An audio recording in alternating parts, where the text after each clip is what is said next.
What's up, guys? Hope you enjoyed that cinematic B-roll, and actually in this video I'll be giving you guys 10 tips that you can use to get cinematic B-roll on your smartphone. So, you know I hate long intros. Let's just dive into this video. Tip number 1 is to start with music. Yeah, I'll actually, before I even go out and film anything, I will start listening to music and figuring out what song is going to go with what I film, because music itself is like 50% of the cinematic look, in my opinion. Like, sound is super important. So I'll first go through, browse through music, listen, and as I'm listening to that music, I start to think, all right, what are my shots going to look like where it's going to go perfectly with this? And I'll actually have a few different songs in mind for what I'm shooting, but that is the first place I start. I like to use Epidemic Sound for this because, in my opinion, they have the highest quality selection of cinematic audio tracks.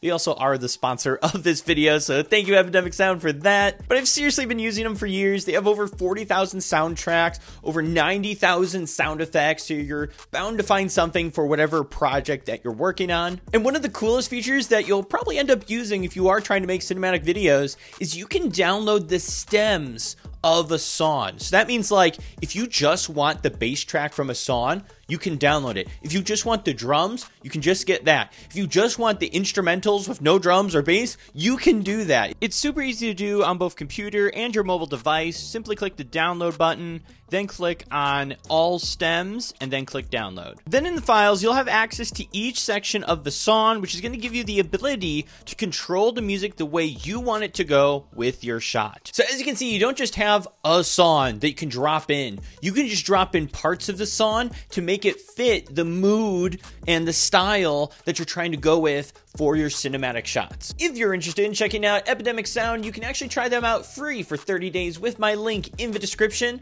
Any music you use during that free trial period and upload to YouTube, you have the rights to use even if you cancel that subscription later, so it's definitely worth checking out. So once I've looked through the music and kind of have an idea of the video I'm going to make, next I like to think about time of day. This is going to affect how cinematic things are. So for example, if the video you saw, it was like golden hour, the sun was setting, it made it look super beautiful with all those shots. And if I was to do the exact same thing, midday, sunny, no clouds, it wouldn't have the same effect. Keep that in mind. Time of day when you're filming is going to affect your video. Next, let's talk about settings. Which ones should you have turned on and turned off? Should you go and get a pro camera app or something like that? Well, for all these shots, I just used the standard camera app. I shot at 4K 60 frames per second, so I'd have the ability to slow it down. There were some instances I accidentally shot at 4K 30, but for the majority of my shots that I filmed in my session, it was 4K 60. And the one thing I wouldn't get super hung up on is making sure you have the right frame rates, the right resolution. Like, I don't think that's really going to determine how cinematic your video is. But if you do shoot in 4K, you do have the ability to crop in more and it still hold its quality. That's kind of why I shot in 4K. But there's plenty of times I'll just shoot in 1080p because it's a less file size, because 4K is such a big file size. The only thing that I ask is that you lock your settings. So before you film, hold your finger down on the screen, and that will lock the auto exposure, and it'll also lock the focus, so that way it's not ever changing, because that's just going to screw you up later. So as long as everything's locked, you are set and good to start shooting video. Next, and this one might seem really basic, but it's still important to bring up because some people don't realize this, you need to have a subject that you are filming.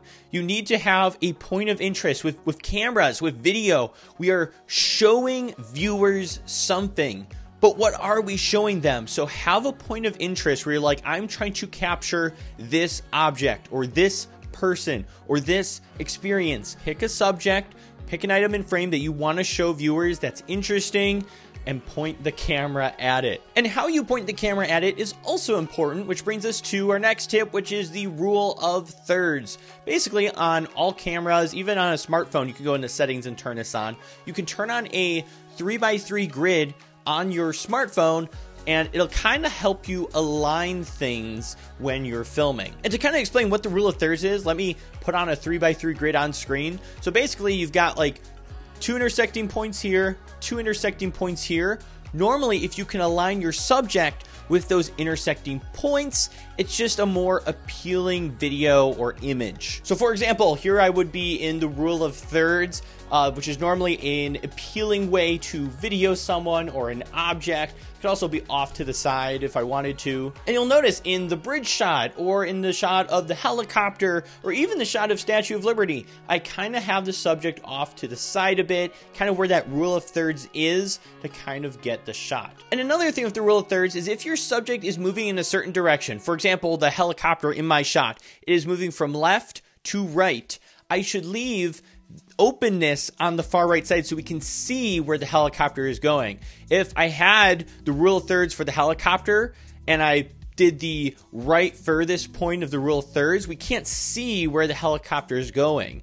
And as viewers, if that's my subject, I'm watching that, I want to see where it goes. So make sure that if there is movement in your shot, that you keep whatever that is on the far side and you're kind of following where it goes. Now, outside of that, you can also just center your subject and go right down the middle like I'm doing, or when I was filming Joseph, he was right in the center there taking pictures. Like, just having your subject centered is also a great way of framing them up, depending on what you want to show your viewer. Moving right along, you'll also want to think about focal length. So with newer iPhones, they've got like the 3 cameras. So you've got a zoomed in, you got a regular, and you have a wide angle. So if you can utilize some of those different lens choices, it can help you get different shots. So in the short little 30-second clip, I had 5x zoom used, I had the standard camera lens, and then I also had an ultra wide in use as well. And for whatever you are videoing,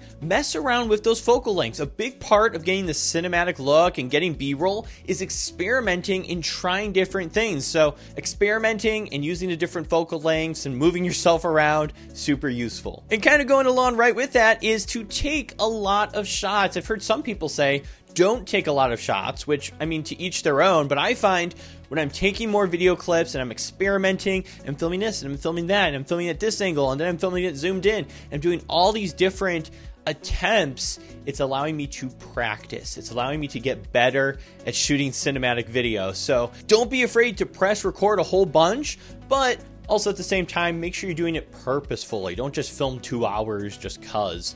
Like, be purposeful with your shots, but take lots of purposeful shots. The next important tip is to add movement to your shots. And normally by movement, you want movement in one direction, not just all over the place, just movement in one direction. But by adding like a nice slow pan or slow movement behind something, you can get some super cinematic shots. Like, for example, one shot that didn't make it into the edit was this slow shot of World Trade Center kind of from behind the leaves. And I loved that. It was nice, it was slow, it was cinematic, but there was just some steady movement that kind of added some motion and some action to the video. So don't be afraid to move the camera around, just take it slow, move it in one direction, and get a good shot. And the final tip that I have is to add sound effects. This is super important. The entire 30-second clip has no sound that came directly from any of those scenes.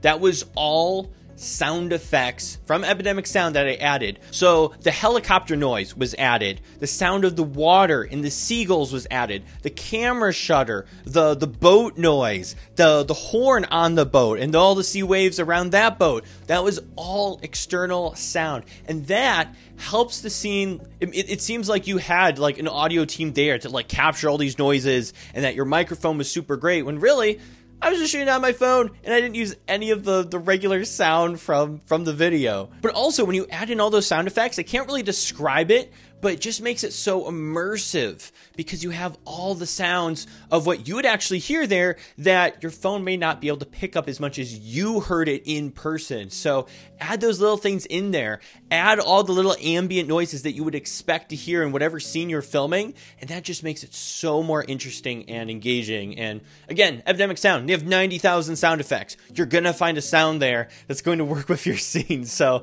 again, use them. Love them. But that's the art of filming cinematic video. But what about editing cinematic videos? You're going to want to check out this video right here where I'll show you some more tips with editing cinematic video in CapCut, actually, right from your phone. So be sure to go check this video out so you can complete the full picture of cinematic content creation.